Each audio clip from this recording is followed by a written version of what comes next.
সেদিন আমার করতে গিয়ে 500 টাকা ভাঙা কিভাবে বিড়ি নেবো? বিড়ি না লেওয়ার 500 টাকা দিলে দিলে তাহলে এই বিড়িগুলো কত বিড়ি খায় মানুষ, তাও বিড়ি খাওয়া মানুষ ছাড়ে না। এই বিড়ি বাংলাদেশের থেকে যদি উঠে যায়, এমনকি যারা প্রকৃত ভক্ত এই মায়া বিড়ির, এখন মনে করি প্রকৃত stroke করে ভক্তরা মরে মরে যাবে। গেছে, এখন যেগুলা কাঁচা ভক্ত এখন তারা মনে করেন যে এখন বিড়ি খাওয়ার জন্য প্রস্তুত।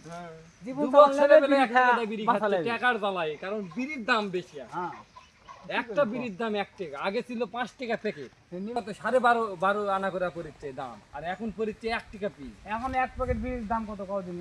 28 টাকা। আর মনে করেন যে 8 প্যাকেট বিড়ির দাম কয় টাকা হচ্ছে? 8 প্যাকেট বিড়ির দাম কত হয়েছে? তাহলে বুঝিয়ে ওরা বাদ ডালে দাম কত হচ্ছে? 90 90 180।